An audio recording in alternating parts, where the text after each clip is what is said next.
Well, welcome to Hamilton County Coaches Show. I'm Perry Williams. Alongside of me today is the head football coach of Noblesville Millers, David Sharpe. Welcome, Coach. Hi, Perry. Well, Coach, pretty tough battle. We traveled to Southeastern. Let's talk a little bit about the game, because there were some good things, some good, the bad, the ugly, but we had a lot of good things happen. We had the best start that we could possibly have asked for, kicking a touchback. They got a first down or two before we forced a punt, and then we went on an 80-yard drive using both offenses, run the ball out of a little wildcat with Sharpe, running the ball out of the tee, throwing the ball out of the spread, and kind of clicking on all cylinders, kind of what we thought we'd have to do against that very good defense, use a little bit of everything and try to feel them out. So we felt great, in the first quarter, being up 8-0, and then really fought like crazy to keep them out of the end zone. They had a very long drive to tie the game. I believe they had like a 3rd and 12, and we just lost contain, and the quarterback's so fast.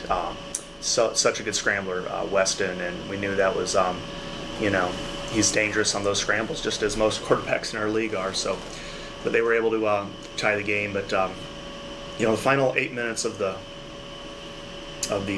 second quarter was just, this can happen in the HCC. You can be playing totally fine, feeling really good about yourself, and then it can all fall apart like a house of cards almost instantly. And that's what happened to us.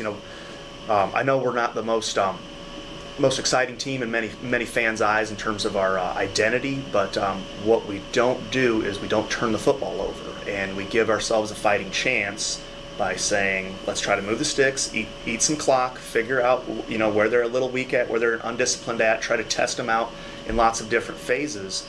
And as long as we can take care of the football, we can get to the fourth quarter against a really good team and have a chance to win it. And we were on that path, but it kind of starts, our disastrous end of the first half kind of starts with we deep in our own territory. We were a yard or two behind schedule, and that's enormous for us. So instead of a 2nd and 6, we have a 2nd and 8. Instead of a 3rd and 4, it's a 3rd and 6, and it's like that for us is huge. And that they forced us to give them credit, though. It's a very good defense, and they had a good plan, and that forced us to get off schedule. And we had previously, in the Franklin Central game and the Zionsville game, we got off schedule a few times, and bam, we were able to bail ourselves out of it with our in our spread look. But this time we weren't, and I believe we've had before that second quarter. We had a turnover against Westfield. We had a turnover at the end of the Franklin Central game. We had a turnover very late in the game against Mount Vernon, and we had a turnover the first play of the game against Mount Vernon. But I think we'd only had 4 turnovers, and one of which was kind of the game was well over. So we had really prided ourselves on that, and we're perfect on 4th downs, I believe, this year. But we had 3 turnovers and a 3 and out all in that last 8 minutes. And that's how it went from basically 8-0 to 29-8 before you could blink an eye. So when bad things happen in the HCC, they, like I said, it can be disastrous. But it can happen quickly. It happens so quick in real time. There was maybe just 5 or 10 minutes of real time that the floodgates opened, and HSC took advantage of that. But again, this is a team that has scholarship defensive backs, and they had a couple of nice blitz schemes, and we got sacked twice, which is very correctable. So we're not looking at this like, man, Southeastern's 3 touchdowns better than us. It's just we cannot afford like one play to go for a yard or 2 less than usual, because then it can lead to certain things that we might not be able to execute.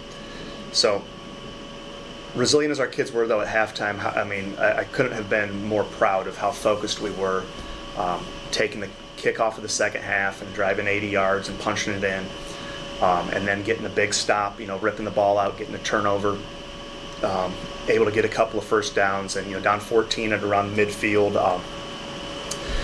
they started to really commit to our pass, so we tried to screen and then we tried to draw. It didn't work out, but I feel like we had some good ideas against them. But again, there's a lot of speed on that field for HSE, and that was as close as we got after they took the ball over. But we had a nice touchdown drive towards the end of the game early in the fourth quarter. But our kids don't give up, and I think they're really itching to just play our brand of football, which was the first 16 minutes. Bend, don't break on D. Just be pesky. Just fight. You never know when the other team's going to make a mistake, and then on offense, we got to do a little bit better job of fighting for an extra yard or two in the trenches. And then when we feel teams out a little bit, when we get a first down or two, as ugly as it might seem, it gives our players and us a ton of information that, hey, this might be open, we can try this. Like we see how they're stemming and slanting and lining up, and we just didn't get that critical information that we needed because of their front seven played very well in that second quarter. So, we are. I feel like we're still trending highly in the right direction. Now we play probably the best team in the nation, or not the nation, but like the Midwest in Brownsburg. We've been pesky to Brownsburg though the past couple times that we've played them. We've been able to move the ball, but they've also been able to big play us. So it's our kids are going to be. It's very critical that we keep our kids together this week and know that we can rock these guys to sleep. We can go on long drives against this team, and we can pop a big play or two, and then we can get a couple stops. And if we do that and not look at previous scores, past couple games they had running clocks against Zionsville and Westfield. Well, is Zionsville and Westfield proud of their performance? No, they made a lot of mistakes in those games, and correctable mistakes. So we can't just look at the scores and like, oh my goodness. Because this team is human. We are human. If we play mistake-free football and just play hard, and like good things will happen to us. And I think we just need to have that mindset that it's 48 minutes. We're going to control the time of possession. We know that, and we just need to just play as hard as we can and find some good things to happen for us. Absolutely. Now, in going in this Brownsburg game, knowing that they're an outstanding football team, and I think probably everybody will tell you that in the state, and they pounded some teams pretty good. But like you said, I had a conversation with Coach Gilbert after his loss to Brownsburg, and he said they were ready and we weren't. I mean, that was the bottom line of that, especially in the beginning, and in that they game couldn't recover. Yeah, Westfield just couldn't. They were a little behind schedule, couldn't get those critical first downs. Before you know it, it's 14-0, and a good team can do that to you, and we have to be ready to play for sure. Yeah, absolutely. I think the most amazing thing about Brownsburg is it's just in the Zionsville game. I've never seen anything like this in my life. Zionsville's very good defense, held FC to 7 points. Like they had a 96-yard touchdown run. Brownsburg did. Well, this is with the starting running back. He outruns the entire Zionsville team. Well, it gets called back for a hold, so now it's 2nd and 12 at the 2-yard line. The backup tailback comes in, and he goes 98 yards in almost an identical run. So when we're telling our kids that there is speed on the field, we haven't seen anything quite like this. As good a teams as we've played. Yeah. So it just makes us, like, our discipline. We cannot give these guys a lane of space. We have to be able to rally and have 11 to the ball and not give them that full head of steam. We need to make them slow down, stop, look for cuts, because they have the receivers can all go 80, and the quarterback is a very good runner as well. So they are loaded with offensive skill, and their linemen are all 300 pounds. So we have a challenge for us, but I look forward to this challenge. I'm really excited to coach our group this week and get them fired up to play probably the best team in the Midwest. Absolutely. Well, Coach, I appreciate you taking the time out of your busy schedule. I know you got a lot of things going, just finished up with the class. We will be here this weekend since it's a home game, and actually the last home regular season game here That's correct, yeah. this week. So I hope there's a lot of people there, and I'm sure there will.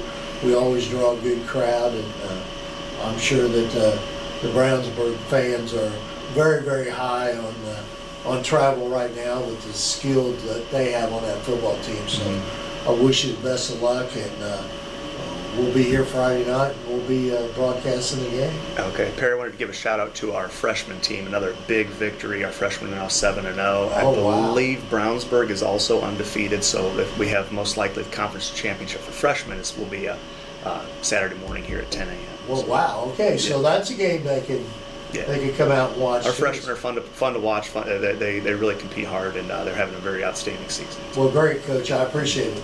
Thanks a lot. Thanks, Perry. Go Millers.